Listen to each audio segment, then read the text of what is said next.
Иргэн үзэгч та бүгдийнхээ энэ өдрийн амар амгалан Төв Азийн цэжинд туураг тусгаар орших Монгол улсын нийслэл Улаанбаатар хотоос ирэн мэдчилээ. 1,566,600 хавтгай дөрвөлжин километр газар нутагт орших манай улс тусгаар тогтнолоо баталгаажуулж 1961 онд нэгдсэн үндэсний байгууллагт гишүүнээр элсэн орсон байдаг юм а.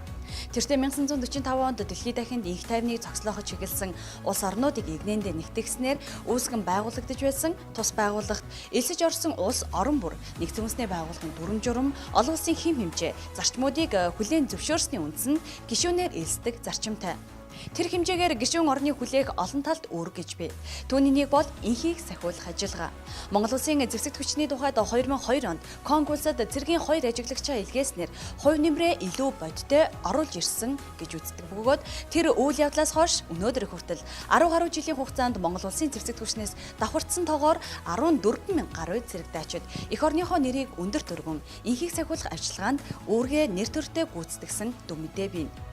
Дуулах студийн уран бүтээлч бид энэ удаад өнгөрсөн бус яг одоо дэлхийн халуун цэгүүдэд Монгол улсын зэвсэгт хүчний төлөөлөн алба үүрэг гүйцэтгэж байгаа цэрэг дайчдын ажиллагааны газар орны тухай өгүүлэх гэж байна.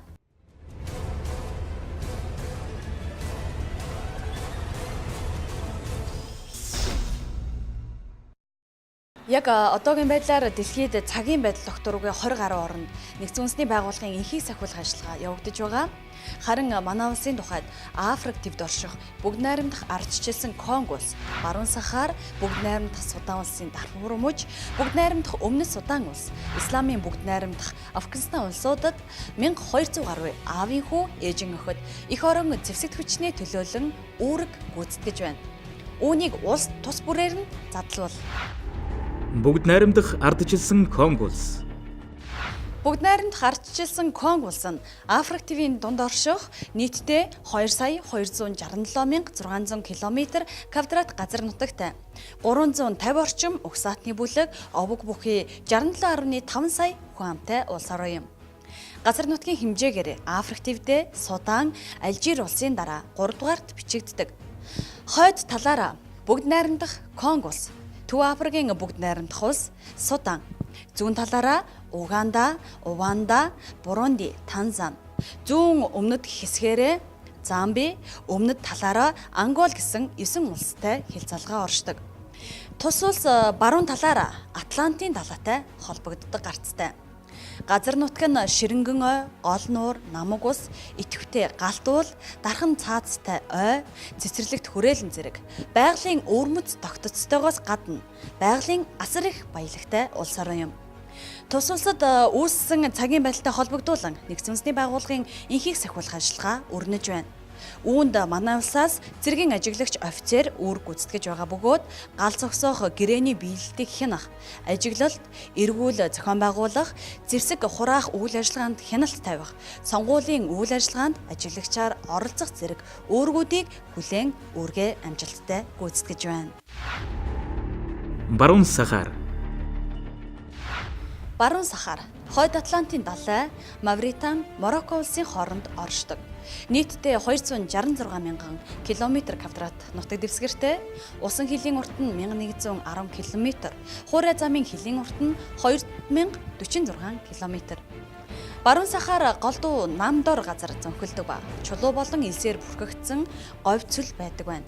Өвөл хаврын улиралд халуун хуурай элсэн шуурга тохиолддог бөгөөд жилийн 60% нь үзэгдэх орчин хязгаарлагдмал тоосон мананцартай байдаг байна. Эдийн засгийн хувьд бэлчээрийн мал аж ахуй, загас агнуур болон фосфатын уургай нь хүн амын орлогын их үүсвэр.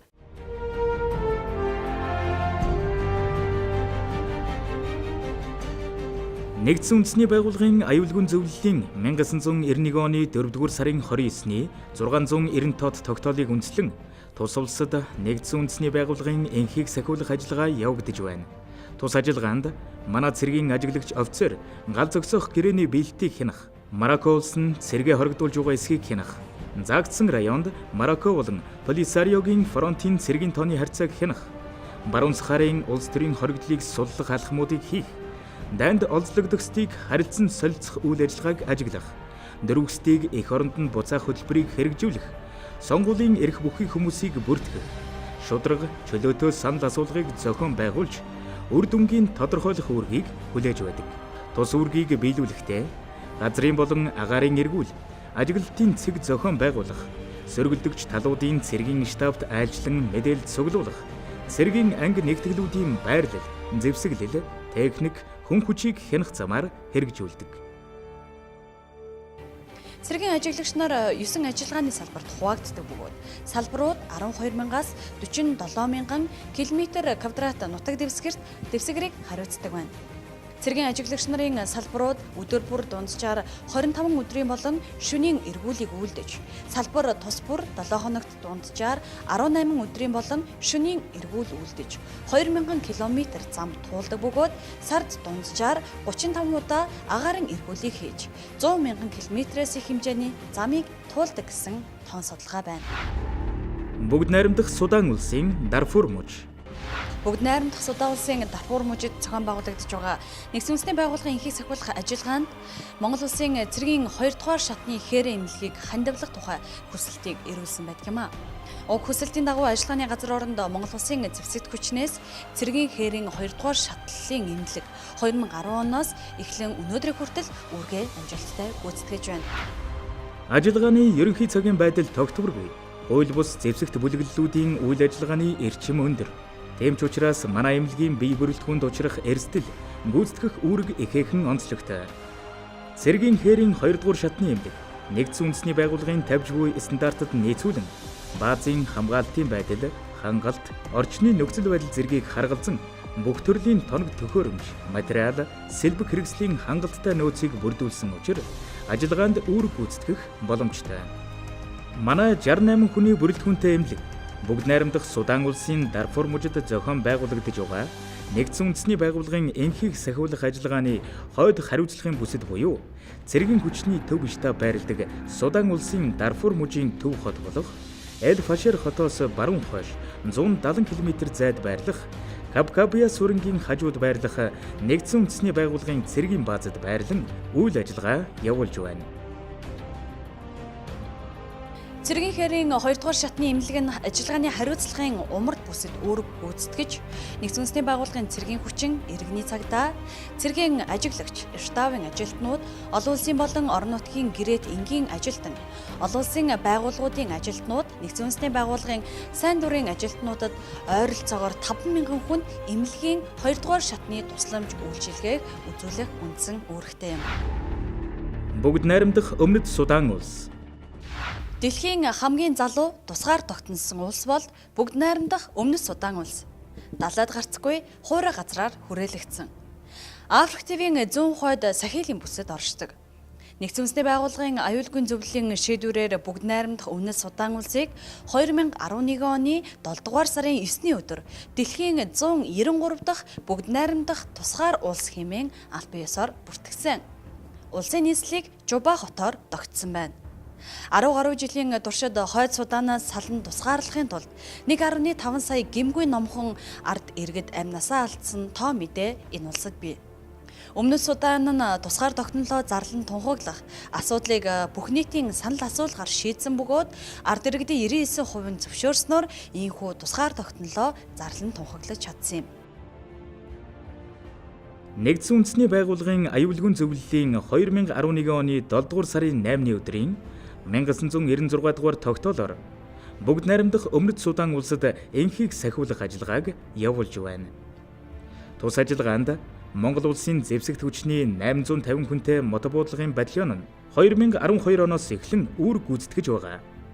Манай цэргийн алба хаагчдын тухайд энгийн иргэдийг хамгаалах, Нэгдсэн үндэсний байгууллагын бие бүрэлдэхүүн, барилга байгууламж, техник, тоног хэрэгслийг хамгаалах, хүмүүнлэгийн байгууллагуудын ажилтнуудыг хамгаалах, хүчирхийллийг таслан зогсоох болон мөргөлдөөнийг намжих, аюулгүй байдлыг бэхжүүлэх, зэвсэг хураах, сэргээс халах, эргэншүүлэхэд дэмжлэг үзүүлэх, мөргөлдөөнийг хориглох, намжих, шийдвэрлэх үүргийг гүйцэтгэхэд Бүгд найрамдах Өмнөд Судан улсын засгийн газарт дэмжлэг үзүүлэн үүргээ амжилттай гүйцэтгэж байна. Мандатаар заагдсан энгийн иргэдийг хамгаалах үндсэн үүргийг ойр болон холын зайд агаарын эргүүл, цувааны хамгаалалт, татан гаргалтаар гүйцэтгэхээс гадна орон гэрээсээ дайчсан хүмүүсийн лагерыг хамгаалалт, Тэднийг унтны усаар хангах, бүслэн нэгжих ажиллагаа зэрэг нэгдсэн үндэсний байгууллагын цэргийн хүчин гүйцэтгэх бүх төрлийн үүргүүдийг гүйцэтгэж байгаа юм. Сүүлд гарсан мэдээллээс дуулахад тус улсын орон нутгийн энгийн иргэний бид зэвсгэлсэн 3 этгээд халдсныг Монголын энхийг сахиулагчид даслан зогсоосон баярт мэдээлэл ирснийг онцлон хэлэхэд таатай байна. Исламын бүгд найрамдах Афганистан улс. Исламын бүгд найрамдах Афганистан улс нь Төв Азийн нутаг дэвсгэрт хойд талаараа Туркменстан, Узбекистан, Тажикстан, зүүн талаараа бүгд найрамдах Хятад ард улс, бүгд найрамдах Энэтхэг улс, баруун талаараа Иран, зүүн болон урд талаараа Пакистан улстай тус тус хэлэлдэг. Тус улс нь 1946 онд нэгдсэн үндэсний байгууллагт элссэн нийт 29 сая хүн амтай бүрэн эрхт тусгаар улс юм. Газар зүүн байрлалын хувьд өмнө Төв, Өрн Азийн аль аль нь багтдаг. Македоны Александраас эхлээд Перс, Скиф, Кушан, Сакас, Хүнс, Араб, Турк, Монгол, Англи, Орос зэрэг олон улс үндэстэн булаацалдан эзэлж байсан түүхийн эцэст нэг үндэстэн бус өөр хэлээр ярьдаг нилээд хідэн үндэстнүүдээс бүрэлдсэн улс юм. Афганистан улс анхны чөлөөт сонгуулиараа ерөнхийлөгчөө сонгож 2005 онд парламентын сонгуулиа амжилттай явуулж Афганистаны шинэ засгийн газрыг байгуулан улс орондоо эрх зүйд төр зохицлуулах, эдийн засгаас сэргээн босгох, аюулгүй байдлыг баталгаатай хангах, иргэдийн амьдралын наад захын баталгааг хангахын төлөө ажиллаж байсан ч тус улсын ирээдүйн хөгжил, аюулгүй байдалд Аль-Каида террорист байгууллагын зэвсэгт бүлэглэлүүд харт амхны 8 гэмт хэргийн өсөлт эдийн засгийн сул дорой байдал өсөргөөр нөлөөлсөөр байсан юм. Афганистаны эрх чөлөөг дэмжих акт 2002. Олон нийтийн хууль 107-гийн 327. Афганистаны үндэсний армийг хөгжүүлэх хөлбөрийг хэрэгжүүлэх арга хэмжээний хүрээнд Америк нэгдсэн улсын бадлан хамгаалах яам манай талд Афганистаны үндэсний армийг хөгжүүлэхэд дэмжлэг үзүүлэх тухай хүсэлтийг ирүүлсэний дагуу Афганистаны үндэсний армийн артиллерийн мэргэжлийн бие бүрэлдэхүүнийг сургаж бэлтгэх, эвдрэлтэй байгаа их буунуудад засвар үйлчилгээ хийх үүрэг бүхий сургалтын хөдөлгөөнт багийг томилон ажилуулах талаар Америк нэгдсэн улсын бадлан хамгаалах яам, Монгол улсын бадлан хамгаалах яам харилцан тохирч Афганистаны үндэсний армид туслах техникийн сургалт, засвар үйлчилгээний Монголын багийн тээвэрлэлд хангалтын тухай Монгол улсын бадлан хамгаалах яам, Америк нэгдсэн улсын бадлан хамгаалах яам хоорондын техникийн тохиролцоог 2003 онд анх байгуулж, сургалтын хөдөлгөөнт багийг томилон ажилуулах тухай шийдвэр гаргаснаар үүрэг гүйцэтгэж эхэлсэн. Түүнээс хойш тус ажиллагааны газар тогтвортой эрх чөлөө, аюулгүй байдлыг дэмжих олон улсын хүчин зэрэг ажиллагаанууд явагдсан. Одоогийн байдлаар Монгол улсын зэвсэг хүчний цэргийн алба багчид Америк нэгдсэн улстай хамтарсан хамгаалтын рот шинэ Кабул баазд, холбооны бүгд найрамдах Герман улстай хамтарсан хамгаалтын рот Мармал баазад үүргээ амжилттай гүйцэтгэж байна. Цагийн байдал докторгүй 20 гаруй оронд нэгдсэн үндэсний байгууллагын энхийг сахиулах ажиллагаа явагдаж байгаагаас Монгол улсын зэвсэг хүчний цэргийн алба багчид оролцож байгаа ажиллагаануудыг энэ удаад онцлон үзүүллээ. Өнөөдрийн байдлаар нэгдсэн үндэсний байгууллагын энхийг сахиулах ажиллагаанд гишүүн 100 гаруй орон цэргээ илгээж оролцож байгаагаас Монгол улс цэргийнхээ тоогоор 30 дугаарт эрэмблэгдэж байна. Энэ бол амжилт. Бид нэвтрүүлгийнхээ энэ хэсгийг зэвсэг түвшний жанжир штабын ажиллагааны удирдлагын газрын энхийг дэмжих ажиллагааны хэлтстэй хамтран бүтээлээ.